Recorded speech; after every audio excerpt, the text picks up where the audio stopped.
موجودگی میں خدا کی قسم اٹھا کر یہ بات کہتا ہوں، ایمان کے بعد نماز اور روزے سے اس قدر قرب خداوندی نہیں ملتا جس قدر حضور کے وجود مبارک سے ملتا۔ آپ کو یہ دلیل کیا ہے؟ میں تو اس پہ دلائل پیش کر لوں، میں دلیل کی، میں دلائل کی بات کرتا ہوں۔ اس موقع پہ ایک دلیل آپ نے کئی بار سماعت فرمائی ہے، لیکن درمیان میں اس عنوان پر نہیں، آپ عنوان اور پہ پیش کرتے ہیں۔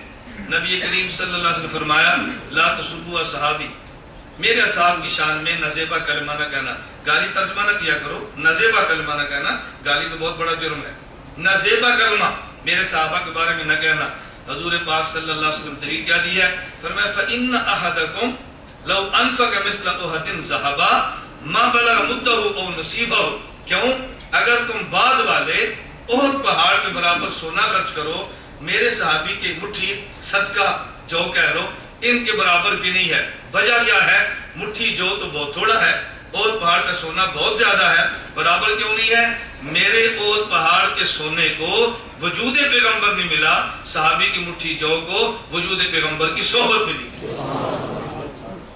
وجہ کیا؟ ہم کروڑوں نمازیں پڑھ لیں، صحابی کی نماز کے برابر نہیں، کیوں؟ اس کو صحابی پیغمبر کے وجود کی صحبت بھی نہیں ہے۔ خیر میں اس عنوان پہ نہیں بات کر رہا، میں خواب سمجھا رہا تھا۔ امام صاحب رحمۃ اللہ علیہ کے بارے میں یہ تعبیر دی کہ جو دنیا میں حضور کی سنتیں پھیلی ہیں، اے ابو حنیفہ جمع تم کرو گے، اور اس کا اعتراف امام سیوطی جیسے شافعی بھی کرتے ہیں۔ انہ اول من دون علم شریعہ ورتبہ ابوابا ہوا ابو حنیفہ تھا، جس شخص نے سب سے پہلے پیغمبر کے دین کو کتابی صورت میں جمع کروایا ہے، اس کا نام امام اعظم ابو حنیفہ ہے۔